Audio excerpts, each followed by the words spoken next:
Halo konco-konco, selamat datang di channelku. Ini adalah video pertama dari channel ini. Channel ini namanya adalah Steve's Tech and Stock Trade. Kenapa kok dinamai begitu?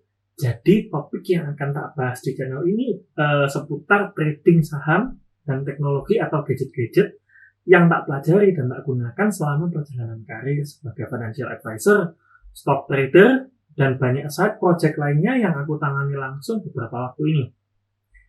Kapan hari waktu aku sedang nyiapin bahan buat channel ini, ada yang nanya, kok saham sama tech atau teknologi? Hubungannya apa? Maksudnya nyambung. Penjelasan detailnya akan tak bahas di video lain. Video khusus aku ngomongin ini nanti mungkin aku akan bikin kalau lagi pingin. Tapi singkatnya, aku mempelajari bahwa trading dan pengetahuan tentang teknologi ini dua hal yang nggak bisa dipisahkan. Aku percaya banget kalau kita mau jadi trader yang handal itu kita nggak boleh gaptek. Tanpa berlama-lama lagi, aku akan cerita sedikit tentang nabung saham. Apa sih konsepnya itu dan apa konsep itu masih berlaku di masa sekarang? Topik ini sebenarnya nggak direncanakan untuk jadi video YouTube. Tadinya aku mau bikin buat Instagram story aja. Tapi setelah setengah jalan, kok rasanya nggak afdol ya? Kok nggak lego dibahas di Instagram? Tapi karena ada yang DM dan ada juga yang WA, nanya kelanjutannya, jadilah video rorojonggang ini. Seperti kita tahu, pergerakan saham akhir-akhir ini kayaknya kok nggak normal. Jadi naik dan turunnya tuh cepet banget. Emiten-emiten yang mungkin biasanya sehari gerak cuma 1%, 2%, sekarang jadi 4-7% per hari, bahkan ada yang 10%. Nah, dengan kondisi seperti ini, berlaku nggak sih nabung saham? Apalagi di akhir-akhir ini di sosmed juga masih ramai. Beberapa orang ada yang katanya ngikutin trading saham sesuai anjuran. Tapi kok sekarang fotonya merah semua? Nabung saham adalah suatu gerakan yang diprakarsai oleh IDX sekitar tahun 2017 kemarin oleh Pak Nicky Hogan, direktur IDX saat itu. Tujuannya supaya banyak milenial yang katanya nggak bisa nabung, bisa mulai nyicil, nyiapin tabungan buat jangka panjang, mungkin buat merit, buat pensiun, buat beli rumah, dan lain-lain. Kuncinya di tujuan jangka panjang. Inspirasi dari metode ini itu berawal dari satu konsep atau bisa dibilang investment strategy yang sudah cukup teruji di pasar modal dari puluhan tahun yang lalu. Namanya adalah DCA atau Dollar Cost Averaging. Dollar Cost Averaging ini bilang, kalau beli saham itu tetapkan waktunya. Misal sebulan sekali di hari pertama tiap bulannya. Terus misalkan 10 juta per bulan, lalu tetapkan juga sahamnya. Kalau 3 poin itu sudah ditetapkan, kalau sudah waktunya, berapapun harganya saat itu, saham itu wajib dibelikan. Secukupnya duit yang kita mau invest. Misalnya di angka ini 10 juta. Seiring dengan waktu, tiap bulannya kan ada pergerakan tuh, bisa harga sahamnya bisa naik, bisa turun, tetap di situ juga bisa. Nah, yang ingin dicapai sama si DCA ini, kalau kita lakukan dalam jangka waktu yang panjang, kita harusnya akan dapat harga paling fair atau paling adil. Logikanya adalah, kalau harga saat itu naik, kita belinya sedikit. Kalau harganya turun, kita belinya jadi banyak. Lalu gitu, pelan-pelan harga rata-rata sahamnya di portfolio kita harusnya cukup rendah dong. Semakin mahal kita beli semakin sedikit, semakin murah kita beli semakin banyak. Lengkap ya? Nah, dengan apa yang terjadi di dunia persahaman Indonesia 6 bulan ini, banyak banget saham yang ambles harganya sampai sekitar 50% turunnya. Dibandingin tertinggi bulan November kemarin. Orang-orang yang ingin nabung saham ada yang posisinya sekarang minus 30%. Ngomel lah di sosmed, di media, dihujat lah IDX karena ngajakin masyarakat, tapi kok rugi. Nah, yang mau tak sampaikan di sini adalah dalam kita berinvestasi, kita harus punya yang namanya investment plan. Sama kalau kita mau trading, kita harus punya yang namanya trading plan. Trading plan atau investment plan ini harus meng-cover yang namanya 1, buying plan, 2, exit plan, 3, emergency plan. Ingat ya? Jadi sebelum kalian klik tombol buy di aplikasi masing-masing, tanyakan ke diri kalian sendiri, aku mau beli saham ini, jualnya gimana? Kalau terjadi hal-hal yang nggak diinginkan, gimana? Dalam kasus nabung saham ini, poin pertama sudah terpenuhi. Plan tiap awal bulan, beli 10 juta misalnya. Poin kedua sudah terpenuhi. Kalau waktunya target tercapai, misal buat dana pensiun, buat beli rumah. Kalau misalnya buat pensiun nih, hari terakhir kerja langsung jual semua. Sah-sah aja. Itu bisa dikategorikan exit plan. Tapi yang paling sering dilupakan adalah emergency plan-nya. Nah, kalau market crash gimana? Kalau tiba-tiba resesi gimana? Perlu disiapkan. Ini harus dimasukkan dalam plan kita. Karena market crash atau resesi itu hal yang bisa dibilang berulang. Terjadi tahun 1980, terjadi tahun 1980, 2016, 2014 di sektor energi, dan 2018 di market Eropa. Nah, kalau kita nggak siapin plan untuk hal-hal seperti ini, itu konyol namanya. Oke, aku coba jelasin dengan data di sini. Jadi aku udah siapin simulasi, kalau kita beli sahamnya BRI dengan dana bulanan 10 juta, belinya di hari pertama tiap bulan, di menit terakhir perdagangan. Biasanya berarti ada di menit jam 3:49. Atau kalau sekarang jam 2:49. Kenapa kok harga itu? Karena di situ kita bisa mengasumsikan kita pasti akan dapat barang kalau kita beli di harga itu. Gitu. Belinya nabrak kanan aja di harga overnya itu langsung kita beli. Oke. Nah, di sini kita punya contoh kasus. Aku pakai kasusnya BBRI dengan market price terakhir ini 2.900. Ini kalau nggak salah hari Kamis sore atau hari Jumat sore, aku agak lupa dikit. Lalu kita pakai asumsi kita beli BRI ini 10 juta tiap bulannya, kan? Tiap bulannya kita start dari bulan pertama tahun 2019. Waktu itu di hari pertama perdagangan harganya 3.610. Oke. Jadi dengan asumsi seperti itu skenarionya opening balance-nya 10 juta. Jadi hari pertama perdagangan pagi-pagi dimasukin duit 10 juta. Masukin duit 10 juta, terus sore-sore dibeliin harga 3610. Nah, kolom spending ini adalah kita dapat berapa sih? Kita waktu itu hitungannya bisa beli cuma 27 lot. 27 lot kita harus spending 9,7 juta. Sisanya kita punya ending balance. Satu hal yang aku perlu disclaimer di awal, di sini aku nggak pakai hitungan pajak penjualan, fee pembelian, fee penjualan, karena itu terlalu ngerepotin dan bikin angkanya jadi aneh. Jadi itu nanti kalau teman-teman mau simulasikan hal yang sama bisa dimasukkan sendiri. Oke. Jadi di sini di akhir hari pertama itu kita punya aset sahamnya BBRI sejumlah 27 lot dengan average price harga rata-rata 3.610. Lakukan terus tiap bulan, dan di bulan 12 ini kita akan punya sebanyak 290 lot dengan harga rata-rata 4.128. Nah, ini salah satu alasan kenapa aku nggak pakai fee beli dan fee jual, karena kalau aku masukin fee beli dan fee jualnya itu harganya jadi koma-koma dan hitungan kita jadinya terlalu ribet. Simulasi ini tidak bersifat untuk 100% seperti realita, tapi cukup untuk memberi kita gambaran.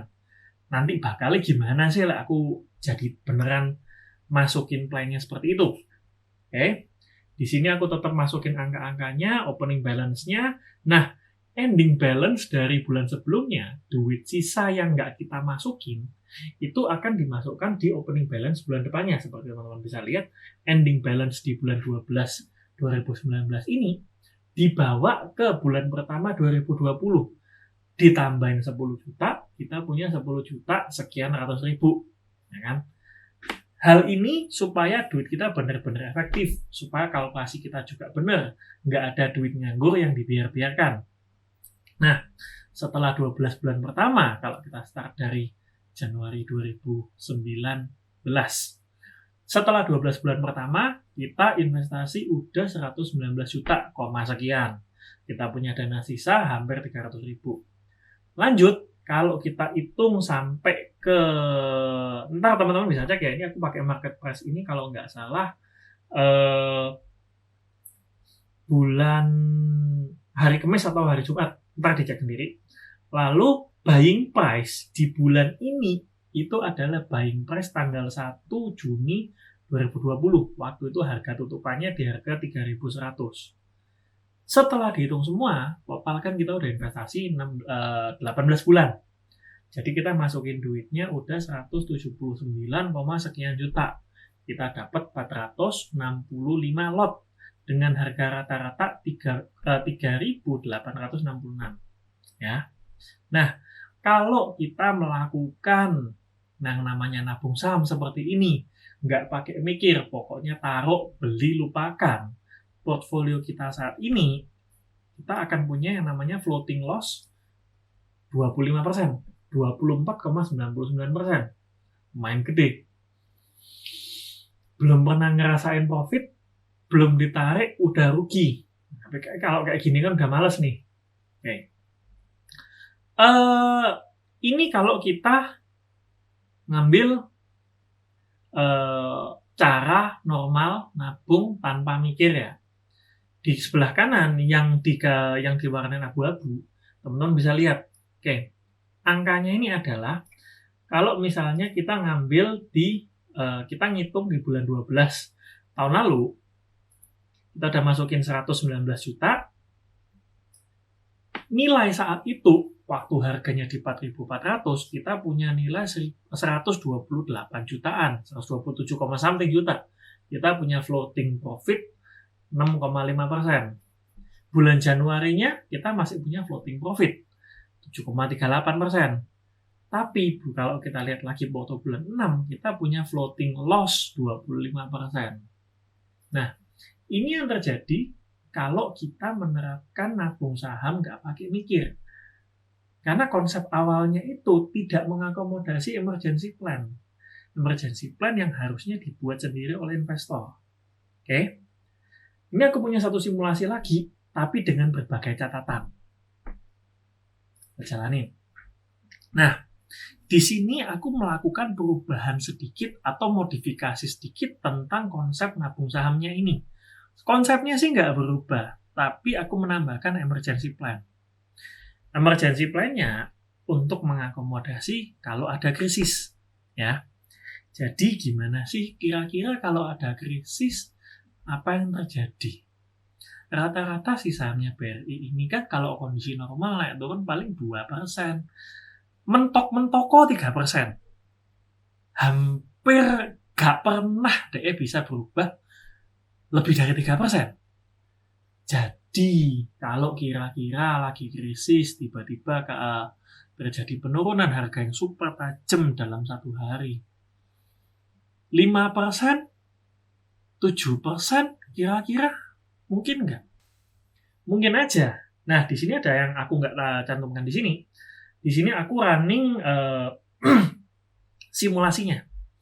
Aku ngerunning satu program untuk mendeteksi kalau misalnya nih dari Januari 2019 sampai sekarang, berapa kali sih dia turun lebih dari 5% dalam sehari?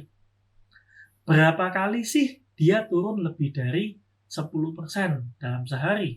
7% dalam sehari?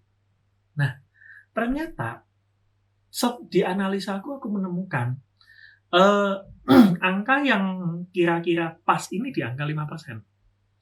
Kalau dia tanda-tanda mulai krisis, dia akan turunnya itu, dia mulai turun 5% di awal krisis. Bisa juga kita menganalisa dalam hari itu turun 7%. Oke, terjadi. Terjadinya itu waktu itu di awal Maret. Tapi itu udah tengah-tengah krisis. Itu udah di bawah banget harganya. Aku nggak mau. Aku pengen yang bisa mendeteksi awal krisis. Jadi aku pakai angka 5% yang terjadi di 27 Februari 2020. Waktu itu harga tutupannya 4.130. Ya. Oke. Kalau misalnya krisis terjadi, aku mau bikin rule. Ketika sinyal ini ke-trigger terjadi, aku akan jual setengah dari portfolioku. Bodoh amat harganya berapa, aku akan jual di harga tutupan hari itu. Setelah tak jual, berarti aku punya duit banyak dong. Aku punya duit nganggur hasil dari nabung berbulan-bulan sebelumnya. Aku akan bagi, itu adalah plan reinvestment.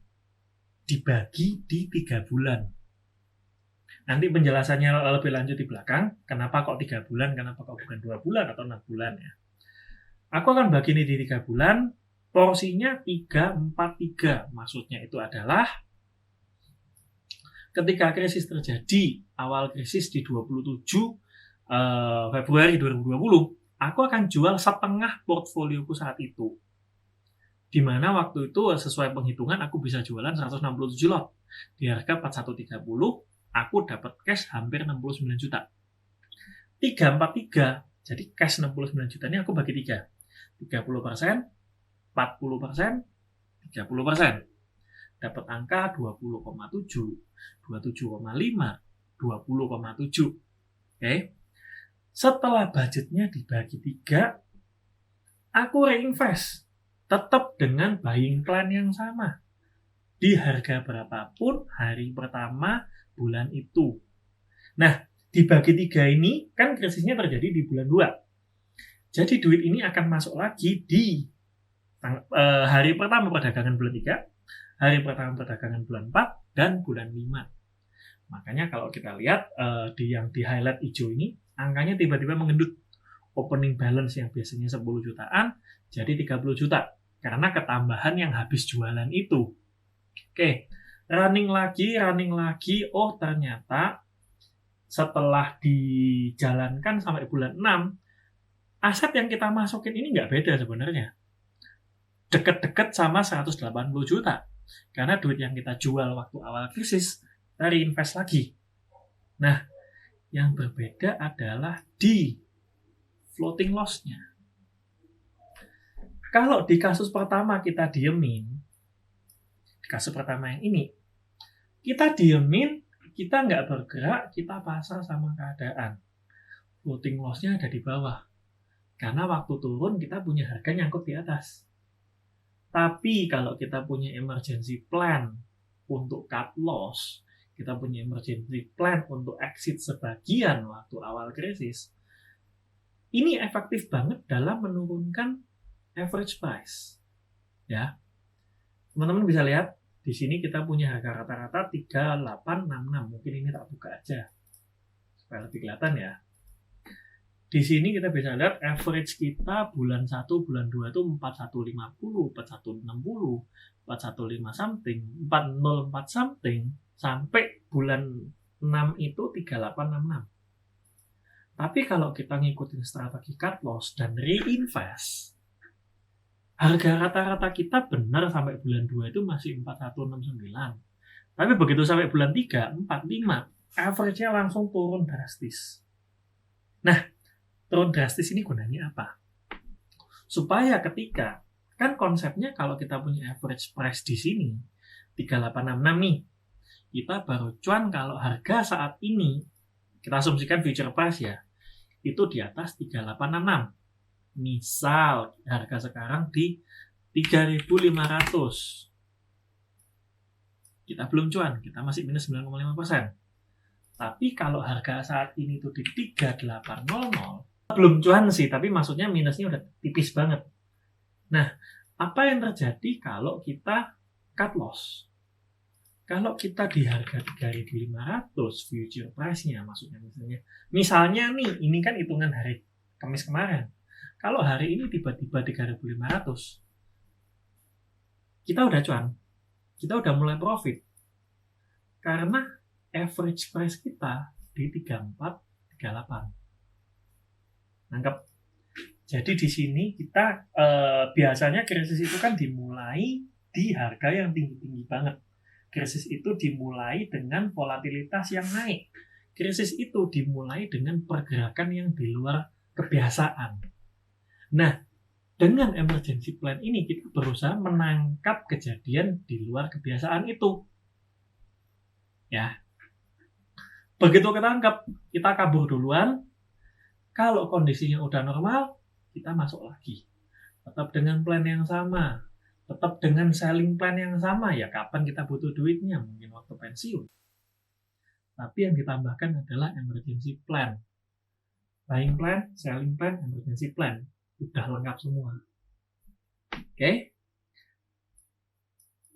Aku mau ngasih contoh satu lagi, cuman pingin proving aja sih, efektif nggak sih sebenarnya? Efektif nggak sih sebenarnya bikin emergency plan ini? Jadi di sini aku buatin satu lagi skenario. Kita mulai dari tahun 2017. Bisa dilihat di atas, total investasinya itu udah 42 bulan. Iya, 42 bulan. Oke, misalnya nih, aku nggak tahu tanggal pastinya itu nabung saham ini kapan, tapi biar gampang kita pakai bulan pertama 2017. Ya. Kalau di bulan pertama 2017 itu kita udah mulai nabung saham konsisten 10 juta, 10 juta, 10 juta, 10 juta. Ya kan? Sampai sekarang terus dibiarin merem. Seperti skenario pertama tadi ya, kita siapin buying plan, selling plan, tapi kita skip emergency plan. Total kita invest udah mendekati 420 juta. Kita punya 1.255 lot, kita punya average price harga rata-rata 3.300 lot. Wes toh? Foto sekarang gimana? Kalau harga 2.900 masih rugi. Masih rugi di 13 minus 13,3%. Oke. Nah, apa yang terjadi kalau kita terapkan emergency plan yang tak buat tadi? Emergency plan-nya kalau minus 5% atau lebih dalam satu hari, jual setengah. Dan reinvest spread di 3 bulan berikutnya dengan proporsi 3, 4, 3. Nah, hasilnya seperti ini. Oh, ternyata penurunan lebih dari 5% terjadi 2 kali. Di tanggal 25 April 2018 dan di 27 Februari 2020. Nah, ternyata ada 2 kali nih kejadian di mana dia turun lebih dari 5%. Ya. Sebenarnya setelah minus 5% ini banyak juga, tapi kita cuma cukup capture yang pertama aja. Kita kalau misalnya turun 5%, besoknya lagi turun 10%, atau lusanya lagi turun 7%, kita udah nggak jualan lagi. Karena di penurunan pertama kita udah jual. Kuncinya di situ. Di penurunan pertama, kita jual secepat mungkin setengah investment kita. Oke. Lagi anak-anak ngoceh baterai entek. Oke, lanjut ya. Nah, tadi dari beberapa simulasi yang udah tak tunjukkan, kita bisa lihat kalau yang namanya emergency plan ini efektif banget buat bantu kita ngurangin harga rata-rata. Nah, di sini kita bisa lihat di krisis pertama kita berhasil menurunkan average dari 2966 ke 2803, itu hampir 78% sendiri. Di krisis yang kedua kita berhasil nurunin 300 rupiah lebih, 500 rupiah malahan. Kita berarti bisa nurunin average kita 20% hanya dengan melakukan cut loss dan buyback di bawah. Nah, 20% ini, 10% dan 20% ini itu cuma selang berapa hari. Kita bisa lihat misalnya ini penurunan pertama tanggal 25, yang kedua di 27 ya. Berarti lebih hari tok, cuma beda seminggu aja. Average kita ini wis turun drastis. Nah, bayangin kalau harga rata-rata kita aja turun 20%, turun 10%. Berarti harga pertama ini, harga market ini turun berapa? Nah, bisa dibayangin kan kalau kita tetap stay di sana, kita nggak melakukan yang namanya emergency plan ini, barang kita nyangkut di harga atas, kita turun, kita ngaku. Dan berapa bulan ke depan kita nesu. Kok gak tak dol, kok tak simpen, harusnya tak buat DC, harusnya tak jual dulu terus buyback di bawah, ya kan? Nah, penting banget kita mencari average price yang sangat rendah. Supaya misalkan nanti ke depannya harganya udah membaik, kita taruh berapa nih? Kita taruh 3.500. 3.500 ya. Di kasus yang pertama kita nggak averaging, kita juga pakai 3.500 nih misalnya.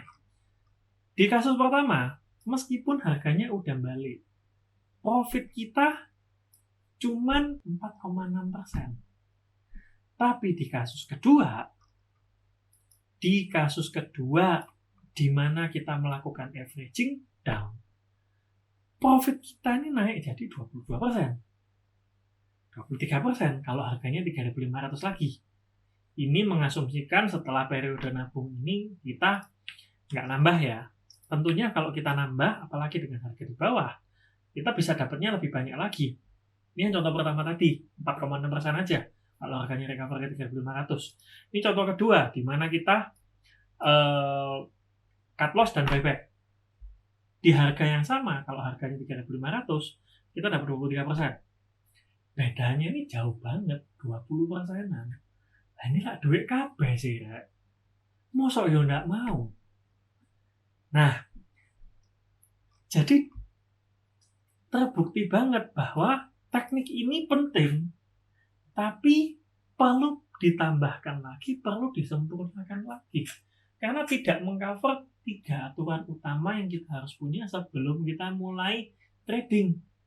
Belinya kapan, jualnya kapan, backup plan-nya apa, emergency plan-nya apa. Kalau trading system ini sudah lengkap, nah itu baru namanya kita terlindung dari ya sebagian besar resiko. Kita nggak mungkin bisa menghilangkan resiko, tapi yang bisa kita lakukan adalah mengurangi resiko seminimal mungkin. Dan cara ini hanya merupakan satu dari sekian banyak cara. Ini cara yang paling simpel, paling nggak usah mikir. Simulasinya pun hitung-hitungannya juga nggak susah. Oke? Nah, sekarang aku mau cerita kenapa kok aku pakai reinvestment spread-nya 3-4-3. 30%, 40%, 30%.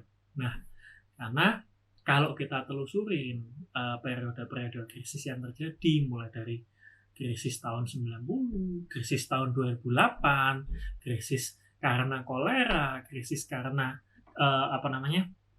krisis sektor energi di Cina, termasuk krisis karena krisis keuangan di Eropa. Penurunan tajam terjadi di bulan-bulan pertama, di minggu-minggu pertama malah. Terus ada yang namanya recovery. Nanti aku akan taruh di sini. Jadi di sini teman-teman bisa lihat bahwa setelah penurunan tajam di pasar keuangan dunia, dalam waktu 2 minggu, 4 minggu, 6 minggu, market mulai membaik. Pasar udah nyentuh, ekonomi ini udah nyentuh. Bukan ekonomi sih, market ini udah nyentuh dasarnya. Atau dasar pertama paling enggak lah. Paling enggak udah kena bottom 1. Dalam 3 minggu dia turun. Jadi kalau kita spread di 3 bulan, 1, kita akan dapat harga termurah. Nah, kenapa kok jadi 3? Karena recovery ini bertahap. Recovery bisa dalam waktu 2 bulan, dalam waktu 3 bulan, atau dalam waktu jangka panjangnya itu 6 bulan. Tapi titik kesamaan dari krisis-krisis yang terjadi adalah rata-rata harga terendah itu dicapai dalam 3 bulan. Entah itu recovery-nya bentuk V, atau recovery-nya itu bentuk W, bentuk U, tapi yang jelas harga terbawah ini terjadi dalam 3 bulan pertama setelah trigger krisis. Jadi kalau kita jualan, kita tinggal bagi jadi 3 bulan, bisa diasumsikan kita dapat one of the good price. Mungkin bukan one of the best price, tapi paling enggak one of the good price kita udah bisa dapat. Gitu. Oke ya. Nah, di sini, di video kali ini, waduh, hampir setengah jam. Main suwe yo. Jadi di video kali ini yang pengen tak sampaikan, teknik apapun yang kita gunakan untuk trading, teknik apapun yang kita gunakan untuk investment, kita harus selalu siapkan 3 poin utama itu.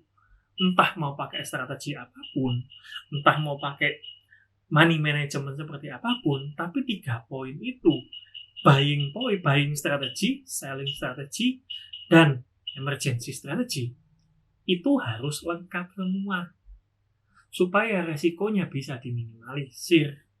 Nah, kalau semua udah lengkap tapi masih terjadi sesuatu yang di luar perkiraan kita atau sesuatu yang di luar antisipasi kita, simpelnya ya berarti rumus kita kurang canggih.